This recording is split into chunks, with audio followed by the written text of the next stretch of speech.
Selamat pagi sahabat Kristus yang setia. Mari kita mengawali perjalanan hidup kita hari ini dengan doa pagi bersama Saudara Aldosa Frantoni. Selamat pagi sahabat yang dikasihi Tuhan. Kembali kita berjumpa di dalam persekutuan doa pagi ini. Semoga di pagi ini kita semua tetap dalam keadaan yang baik dan sehat, serta siap untuk menjalani aktivitas kita pada hari ini. Sebelum kita berdoa, mari kita ambil waktu saat hening sejenak. Sungguh besar kasih setiamu ya Tuhan di dalam kehidupan kami. Kembali di pagi ini kami beroleh kebaikan kasih Tuhan dengan diizinkan bangun dan bersiap melanjutkan hidup pada hari ini. Kami juga bersyukur karena semalam Tuhan telah menyertai istirahat tidur kami, sehingga di pagi ini keadaan tubuh boleh menjadi lebih segar kembali. Sebentar kami juga akan bersama-sama merenungkan firman-Mu ya Tuhan. Pimpin kami dan mampukan kami ya Roh Kudus. Buatlah kami mengerti, memahami, dan pastinya dapat melakukan firman-Mu itu di dalam kehidupan kami hari lepas hari. Di dalam nama Tuhan Yesus Kristus kami berdoa. Amin. Sebelum kita membaca dan merenungkan firman Tuhan, mari kita bersama-sama mengangkat pujian dari Kidung Jemaat nomor 454, Indahnya Saat Yang Teduh.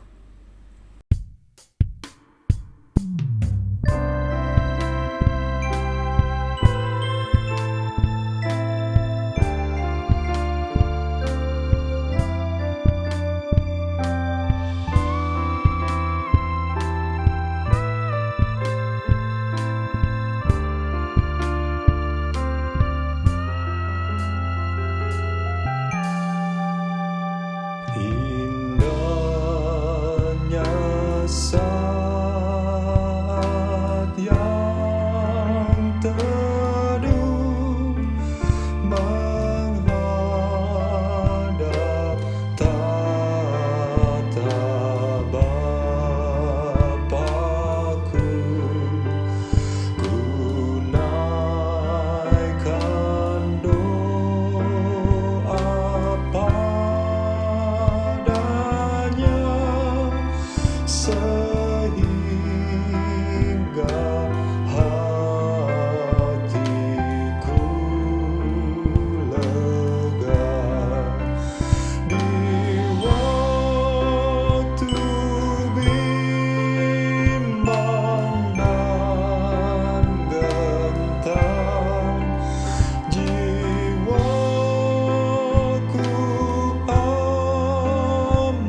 Firman Tuhan yang akan kita renungkan pada pagi hari ini didasarkan dari Matius pasal yang ke-6 ayat 25 sampai yang ke-34.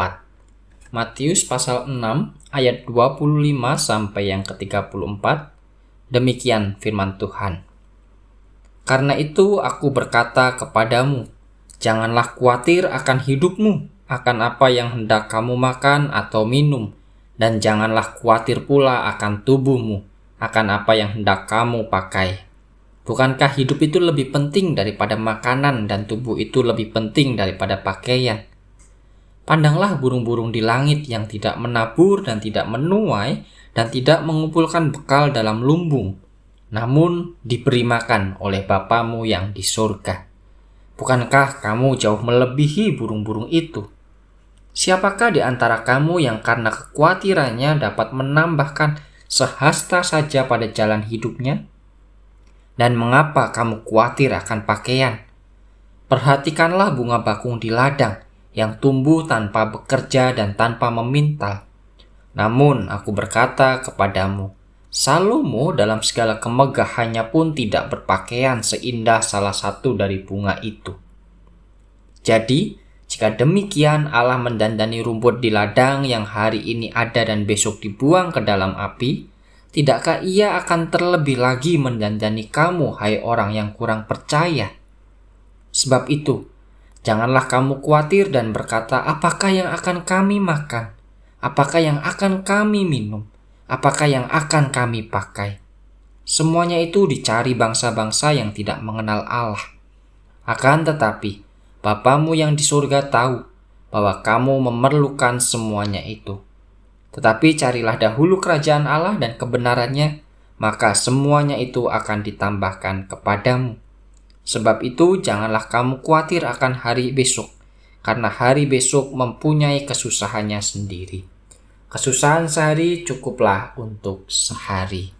Demikianlah firman Tuhan, berbahagialah kita yang masih membaca, menggumulkan firman Tuhan dan melakukannya di dalam kehidupan setiap hari. Sahabat yang dikasihi Tuhan, setiap orang, setiap dari kita pasti pernah mengalami yang namanya perasaan gelisah, merasa tidak aman, merasa khawatir. Saya pun juga pernah merasakan perasaan tersebut.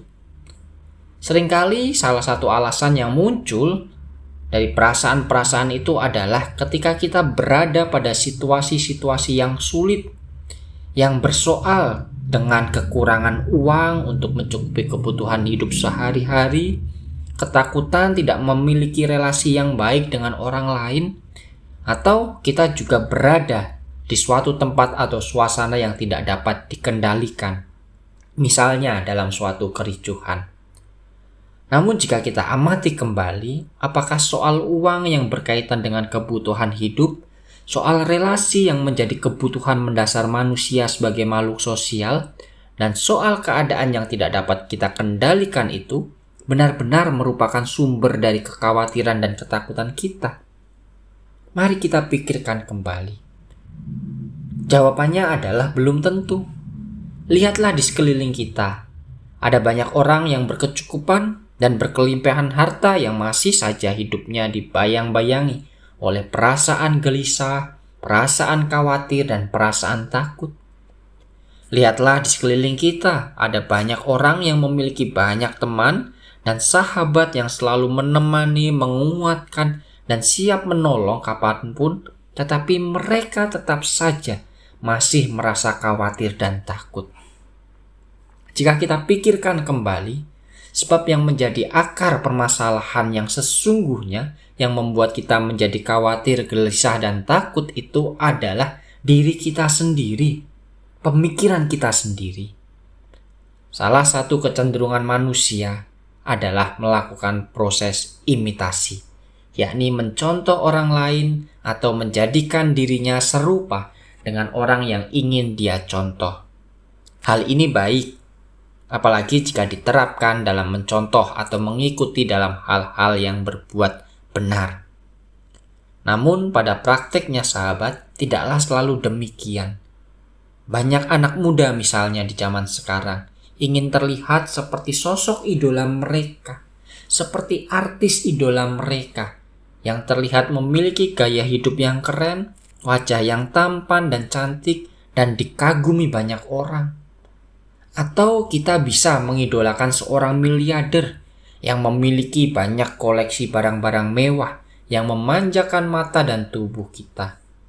Atau contoh yang sebaliknya, dalam kehidupan berkeluarga misalnya, seorang ayah atau ibu yang bekerja dan berpenghasilan kurang dari nilai UMK yang ditetapkan oleh tempatnya berasal akan merasa khawatir di dalam mencukupi kebutuhan hidup sehari-hari.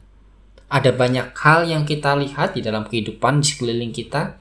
Ada banyak hal yang bisa kita contoh dan menjadi bahan pertimbangan bagi pikiran kita. Sahabat yang dikasihi Tuhan, firman Tuhan yang kita baca di dalam bacaan pada pagi hari ini menyatakan kepada kita, pandanglah burung-burung di langit yang tidak menabur dan tidak menuai dan tidak mengumpulkan bekal dalam lumbung, namun diberi makan oleh Bapamu yang di surga. Bukankah kita jauh melebihi burung-burung itu? Dan mengapa kamu khawatir akan pakaian? Perhatikanlah bunga bakung di ladang yang tumbuh tanpa bekerja dan tanpa memintal. Namun aku berkata kepadamu, Salomo dalam segala kemegahannya pun tidak berpakaian seindah salah satu dari bunga itu. Allah menciptakan kita dengan sangat baik, sahabat. Kita terlihat indah sesuai dengan maksud dan kehendaknya.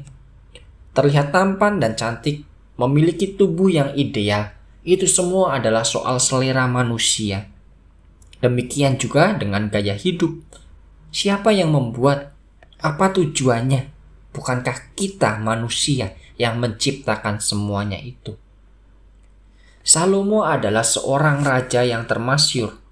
Berkat dari Tuhan yang berlimpah luar biasa kepada dirinya, pakaiannya, gaya hidupnya dalam kemewahan, namun toh dikatakan ia tidak seindah sebuah bunga bakung yang ada di ladang. Sebuah bunga yang tidak bergerak, sebuah bunga yang tumbuh subur tanpa ia harus bekerja terlebih dahulu. Bunga itu indah karena ciptaan Allah. Bunga itu tumbuh subur tanpa bekerja karena Allah yang menghidupinya melalui alam, sahabat.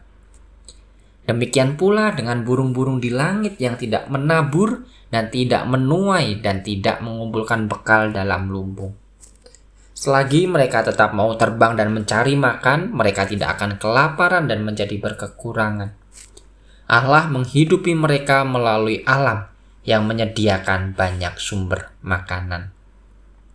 Sahabat, apakah ketika penghasilan kita sangat kecil, kemudian kita akan menjadi kelaparan dan berkekurangan di dalam hidup ini? Tidak. Allah tetap akan memelihara hidup kita. Dari alam dan dari orang-orang di sekitar kita, Allah tetap menyatakan kasih, tetap memelihara hidup kita. Dan ketika kebutuhan mendasar kita sesungguhnya telah dipenuhi, lantas apakah sepantasnya kita menjadi khawatir dan takut akan kecukupan dan berbagai kebutuhan hidup di hari esok? Kita menjadi takut dan khawatir sesungguhnya bukan karena kita tidak percaya Allah akan memelihara hidup kita, tetapi lebih kepada karena kita ingin memiliki, ingin mendapatkan, dan ingin merasakan hal yang sama yang dimiliki oleh orang lain, yang sesungguhnya itu adalah hal yang semu. Kenapa? Karena ketika kita ingin memiliki wajah yang tampan dan cantik, tubuh yang ideal, barang-barang yang mewah, ketika kita sudah memilikinya, akan muncul keinginan-keinginan yang lain, yang bahkan lebih dari itu, yang membuat kita ingin mendapatkan hal tersebut juga. Itu akan terus berlangsung, tiada akhir. Demikian halnya ketika kita melihat orang lain yang memiliki gaya hidup yang keren, mewah, dan terlihat menyenangkan. Ketika kita telah memiliki hal tersebut, akan muncul lagi gaya hidup selanjutnya yang juga ingin kita miliki. Kuncinya hanya satu, sahabat, yakni bersyukurlah atas apa yang sudah Tuhan berikan di dalam hidup kita. Ketika kita mampu bersyukur atas apa yang kita punyai, maka kita akan mampu mengatakan, "Ini sudah cukup Tuhan, terima kasih." Amin.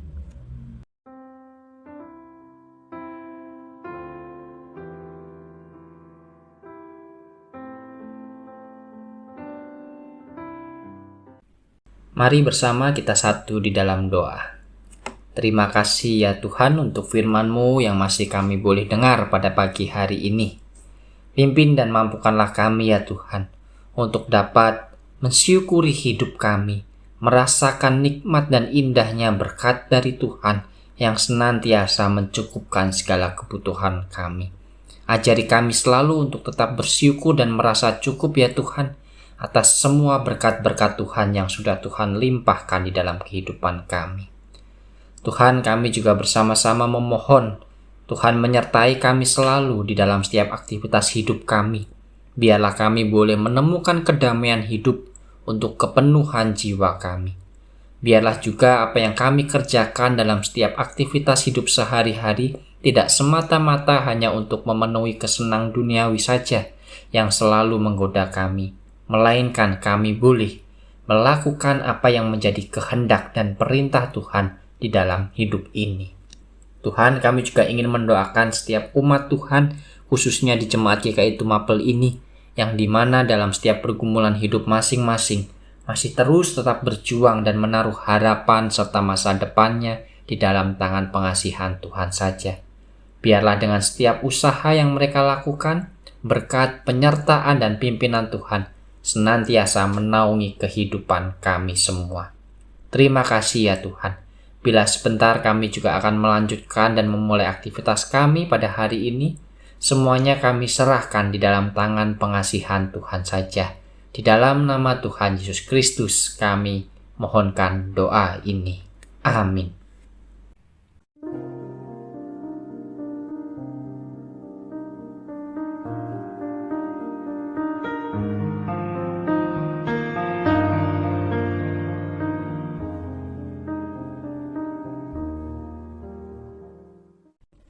Sahabat, doa pagi kita telah usai. Selamat beraktivitas, semoga kita tetap diberi kesehatan dan tetap dalam penyertaan Tuhan.